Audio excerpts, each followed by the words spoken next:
The storm outside matched the chaos in Michael's mind. His company had been his life, but tonight it collapsed before his eyes. Investors pulled out, employees scattered, and silence filled the office once buzzing with dreams. Michael said, "How did it all fall apart so fast?" The betrayal of Richard still burned deep, like a knife twisting in his chest. His trusted partner had sold him out for quick money. Sarah tried to comfort him, but her eyes revealed the same fear he carried. She said, "We can still fight, but you must face this storm." Across the room, David stood quietly, his expression unreadable, his loyalty unshaken, but his heart heavy. Outside, neon lights reflected against rain-soaked windows, painting the office in fractured colors. Michael clenched his fists, determined not to let this be the end. He whispered, "This cannot be the last chapter." The storm raged louder, yet inside, a new fire flickered within him. The next morning, Michael sat at the cafe near his office. His head pounded from a sleepless night. Sarah joined him, her face pale yet determined. She said, "We can't give up, not when the fight has just begun." Michael stirred his coffee without drinking it. He whispered, "Everyone believes I've already lost." David arrived quietly, setting a folder on the table. He said, "This is what remains. Numbers don't lie, but neither does hope." Michael scanned the papers, his chest tightening as debts loomed larger than life. Sarah leaned closer, saying, "You still have a choice. Either let this bury you or stand and fight." The hum of morning traffic around them only deepened the silence of his decision. Later that day, Michael returned to his shattered office. The place reeked of failure. He whispered, "This space once felt alive." Sarah said, "It can again, if you let it." Michael opened the folder David had given him, every page screaming debt and disaster. His chest tightened, yet something within him refused to give in. He said, "I will not die with this business."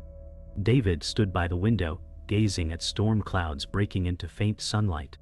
He said, "Then you'll need more than stubbornness. You'll need allies." Michael's jaw hardened, eyes locking on Richard's photo pinned to the board. He whispered, "Then I'll fight back."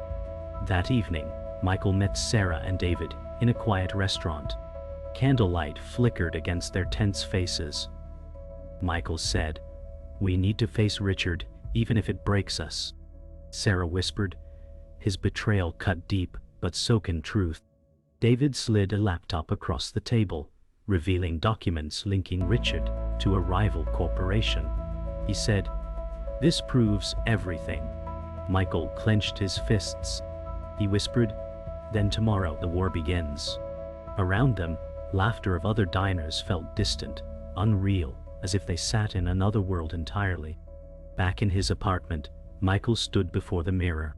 His reflection looked broken yet burning with defiance. He whispered, "Richard thought he ended me, but this is just the start." Sarah's voice echoed in his memory, reminding him of choices. David's calm words about allies replayed in his head. Michael gripped the edge of the sink, leaning forward, eyes fixed on himself. He said, "You rise now or you die forgotten." Thunder rolled outside again, but this time it no longer scared him. He stood straighter, shoulders squared. Tomorrow would be the beginning of his fight back. The following morning, Michael walked through the empty office halls, every step echoing like a reminder of failure. His mind replayed Richard's betrayal on loop. Sarah entered behind him, carrying 2 coffees, her voice steady but urgent. Sarah said, "You must decide today if you are ready to fight or ready to surrender." Michael stared at the faded company logo on the wall. He whispered, "This used to mean something." David arrived moments later, setting his laptop down, filled with new leads. David said, "We still have allies, people willing to listen if we dare to ask." Michael's chest tightened as if weighed by unseen chains. He whispered, "What if I fail again?" Sarah's hand gripped his shoulder firmly. She said, "Then fail louder, braver, until you can rise again." Michael closed his eyes, and for the first time in days, the crushing silence felt almost like possibility. That afternoon, Michael sat across from Sarah in a small co-working space, surrounded by strangers typing furiously. He whispered, "I don't belong here anymore." Sarah leaned forward, her eyes blazing with defiance. She said, "You belong wherever your vision breathes." Michael pressed his palms against the desk, fighting the tremor in his hands. Sarah slid a paper across the table, filled with names of potential investors. She said, "They won't all believe, but one will. That's all we need." Michael studied the list, his pulse quickening. He whispered, "One chance, one spark. That's all." Around them, the energy of ambitious strangers filled the air, reminding Michael of what he once carried. Michael returned home that evening, list of investors clutched in his hand like a lifeline. He stood at his window, watching the city pulse with energy, while his own future trembled on the edge. Sarah's voice echoed in his head, urging him forward. He whispered, "One spark is all it takes." His phone buzzed, David's message lighting the screen. David had written, "We're not alone in this." Michael stared at the glowing message, his chest heavy with gratitude and fear. He whispered, "Not alone, not anymore." Outside, neon lights streaked across the glass like veins of possibility. The next day, Michael met David at a quiet cafe corner, the world buzzing around them while their focus locked onto survival. David opened his laptop showing numbers, projections, and contacts. He said, "We must find the believer among the doubters." Michael studied the charts, nerves clashing with determination. He whispered, "These numbers bury me, yet they also show where to begin again." David leaned closer, steady voice cutting through doubt. He said, "Richard thought he killed us, but his arrogance is our weapon. We can turn his betrayal into leverage." Michael's jaw clenched, eyes narrowing. He whispered, "Then we use his poison to fuel our fire." Later that night, Michael stood on the rooftop of his building, the city skyline burning with endless light. The cool air cut through his suit, yet his heart burned hotter. He whispered, "This city does not care if I live or die, but I will make it hear me." Sarah's voice from earlier replayed in his mind, her fierce insistence that one believer was enough. David's calm assurance echoed too, steady as stone. Michael clenched his fists, staring across towers that seemed like enemies. He said, "Tomorrow I rise into war." Thunder rolled distantly, not of storms this time, but of change. Michael sat in the dim office, papers spread like battle scars. Debt collectors called non-stop, their words burning like knives. He slammed the phone down, chest heaving. Sarah entered, face pale but strong, holding a letter. She said, "It's from Richard's lawyers. He's pressing harder." Michael grabbed the letter, eyes narrowing at the threat written in bold. He whispered, "He won't stop until I'm buried." David stood silently at the window, arms folded, his face unreadable. He said, "Then you must fight him in his own arena." Michael clenched his jaw, whispering, "Then war it is." Lightning lit the office, thunder echoing his vow. The following morning, Michael sat in a boardroom filled with empty chairs, the weight of absence crushing him. He whispered, "These seats once held my dream." Sarah walked beside him, carrying folders, her eyes sharp with fire. She said, "Then fill them again with those who believe." Michael lowered his head, despair heavy in his chest. David placed his hand firmly on the back of a chair. He said, "We build again, piece by piece, ally by ally." Michael closed his eyes, his breath uneven. He whispered, "Richard thinks he owns this table, but I will take it back." That afternoon, Sarah and Michael visited an investor's office, sterile and cold. The investor, Thomas, sat across from them, eyes skeptical, hands folded tightly. Thomas said, "You're asking me to fund a sinking ship?" Michael leaned forward, voice trembling but firm. He said, "I'm asking you to invest in a man who refuses to drown." Sarah's hand brushed Michael's arm under the table, steadying him. Thomas leaned back, unimpressed, his lips curling in dismissal. He said, "Numbers matter more than passion." Michael clenched his jaw, whispering, "Then I'll find someone who sees more than numbers." The silence cut deep as they left. Michael stormed into his apartment, pacing like a caged animal. He shouted, "How many doors must slam before one stays open?" Sarah followed, calm yet fiery, saying, "Every no brings us closer to the eyes that matters." Michael gripped the investor list, tearing one page before collapsing into a chair.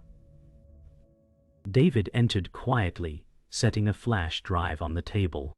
He said, "This has proof of Richard's corruption, hidden in contracts. Use it or lose everything." Michael stared at the small object, trembling with rage and fear. He whispered, "If I use this, there's no going back." That night, Michael sat alone, flash drive in hand, city lights glowing behind him. His reflection in the window looked like a stranger.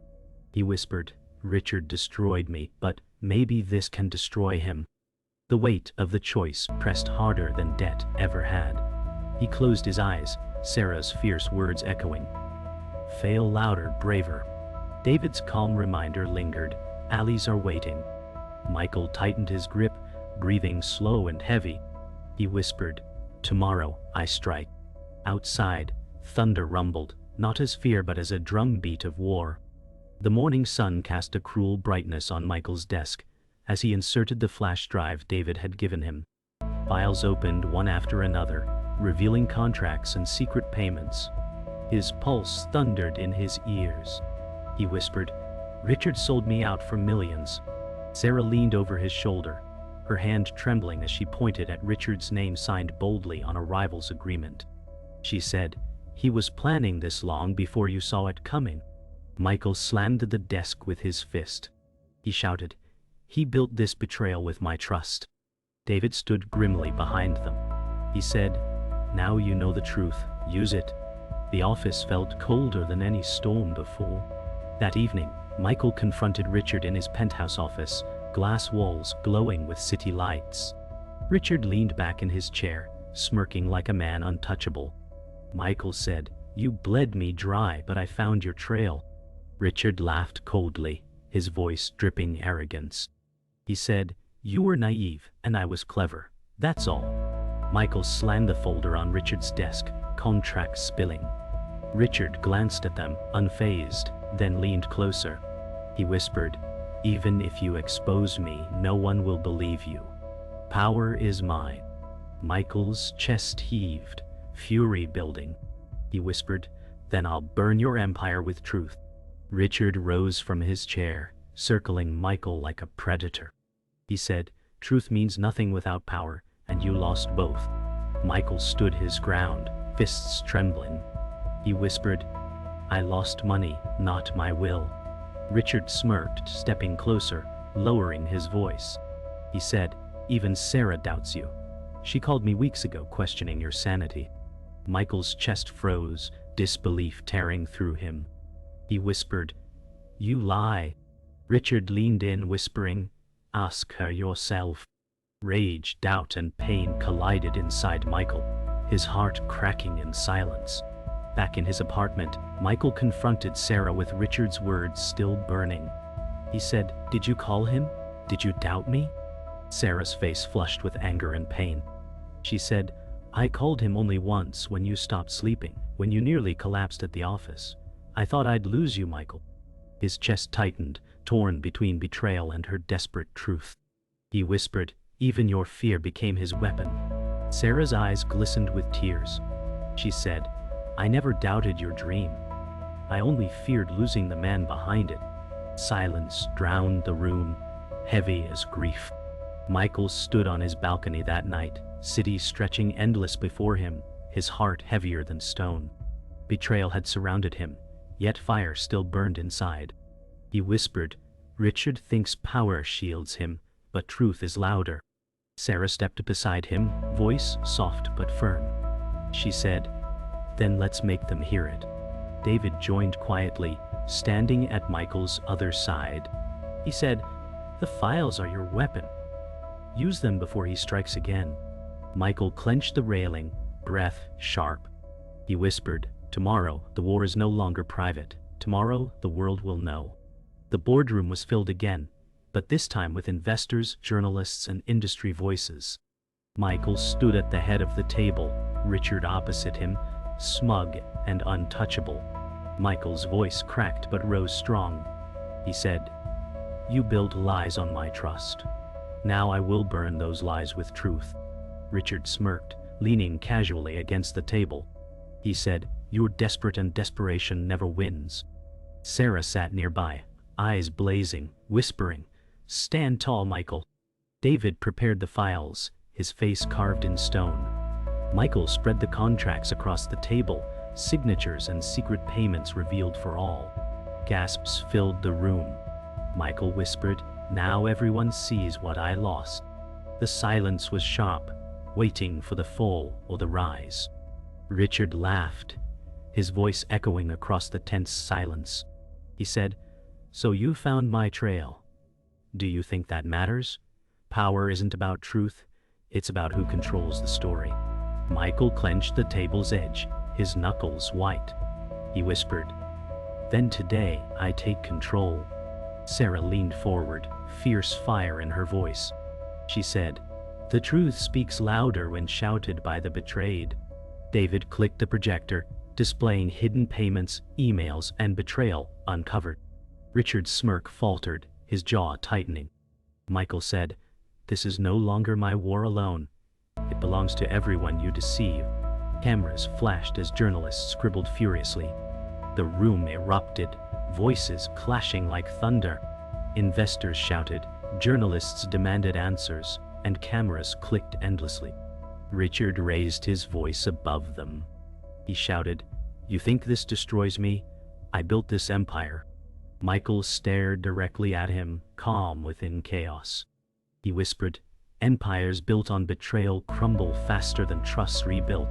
Richard lunged forward, slamming the table. He said, "I will bury you."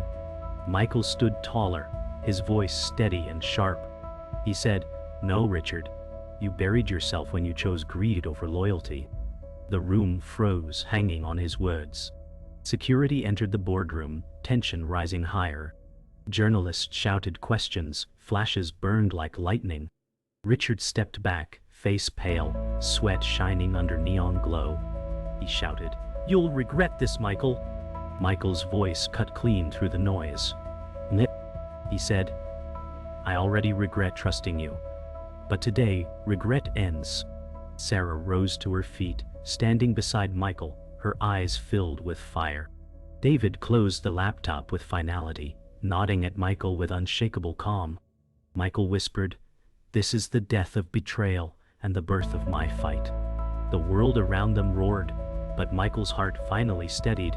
After the storm, the boardroom emptied, echoes of chaos fading into silence. Michael stood at the window, city stretching endlessly beyond the glass. He whispered, "The fight has only begun, but today I stood." Sarah walked beside him, quiet pride on her face. She said, "The world finally saw who Richard really is." David leaned against the wall, calm but cautious. He said, "This victory is only a spark. He will strike back." Michael's reflection in the glass looked older but steadier. He whispered, "Then let him come. I am no longer the man he betrayed." The city lights flickered like allies waiting in the dark. The morning after the storm, Michael walked the streets alone. Newsstands displayed headlines of Richard's scandal. Strangers whispered as he passed, some with pity, others with respect. Michael whispered, "The truth finally breathes." Sarah called, her voice firm through the phone. She said, "You faced the fire and still stand." David met him at the corner, placing a folded newspaper in his hands. He said, "They believe you now, but belief must be fed with action." Michael looked at his reflection in a shop window, his eyes weary but no longer broken. He whispered, "Then action begins today." Later, Michael met Sarah and David in the office, sunlight breaking through blinds. The room no longer felt haunted but alive with possibility. Sarah spread out fresh plans across the table. She said, "We start here, rebuild from the ashes." Michael leaned forward, his voice steady. He said, We build leaner, sharper, but stronger. David added quietly, and this time, trust will be earned, not given blindly. Michael nodded, his chest lighter than it had been in weeks. He whispered, then let's create the future Richard feared. Outside, the storm had finally cleared. Michael sat with a new group of young employees later that week, their eager eyes reflecting hope. He said, "We rise not by avoiding failure, but by surviving it." The team listened, inspired. Sarah stood at his side, her voice clear. She said, "This company is not just numbers, it's resilience made flesh." David nodded, quietly adding, "We learned betrayal, so now we honor loyalty." Michael looked across the faces of those who had chosen to believe again. He whispered, "Then let's write a story greater than the one they tried to end." The room filled with quiet determination. That evening, Michael visited his mentor, Samuel, who listened quietly as Michael spoke of betrayal and renewal. Samuel, old and wise, said, "Every empire is tested, but few are reforged." Michael leaned forward, voice low but firm. He said, "I will not waste this second chance." Samuel smiled faintly, eyes carrying years of battles lost and won. He said, "Then your scars are your strength, not your weakness." Michael exhaled deeply, shoulders finally easing. He whispered, "Scars then will be my armor." For the first time in years, Samuel saw the boy he once guided, now grown into a man of resolve. Michael returned home that night, standing before his window once more.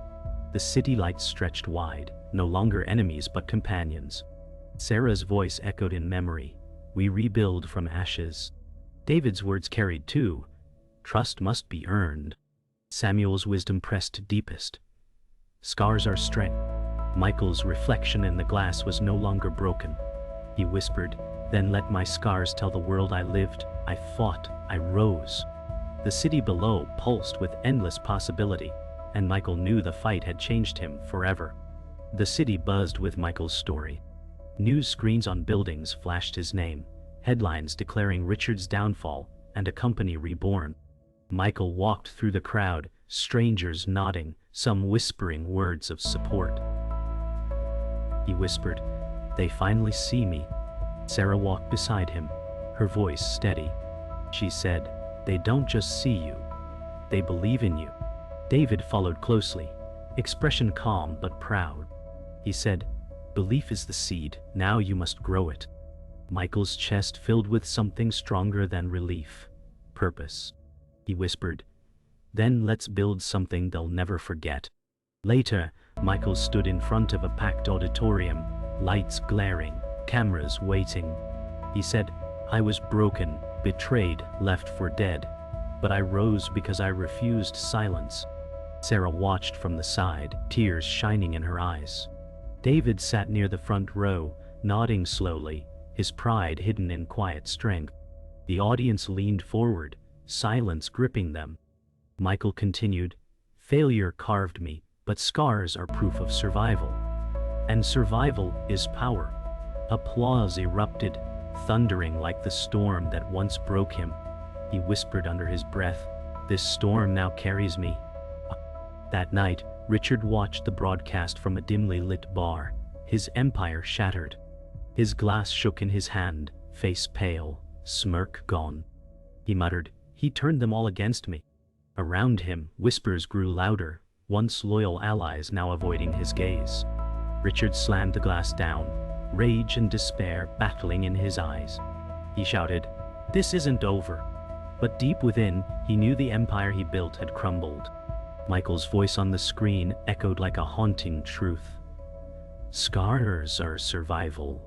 Richard whispered bitterly, "Then mine are chains." Back in the office, Michael stood among his team. New employees worked tirelessly, energy filling the space once dead. He said, "This company will never again be built on fear or betrayal." Sarah smiled, her voice proud. She said, "It will be built on scars and strength." David added, "And on loyalty earned, not demanded." Michael nodded, his heart swelling with pride. He whispered, "Then this isn't just survival. This is rebirth. The hum of renewed ambition filled the air, brighter than any storm had ever been. That night, Michael stood once more on his balcony, the city alive beneath him, lights flickering like sparks of destiny. He whispered, "From ashes I rebuilt, from betrayal I rose, and from scars I found my strength." The night air carried his words into the skyline, as if the city itself listened. Sarah stepped beside him, her voice soft but fierce, steady as the ground he once thought lost. She said, "You are no longer the man who nearly fell. You are the man who chose to rise when falling seemed easier." Her eyes glowed with pride, her words cutting through the silence like fire. David joined quietly, his calm presence grounding them both.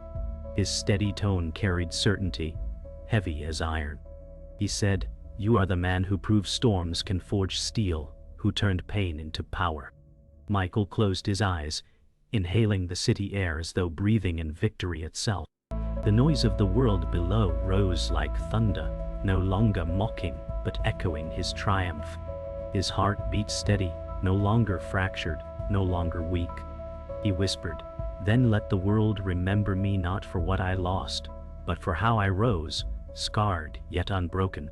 The city roared below, alive, as if answering him in one final thunderous vow of belief.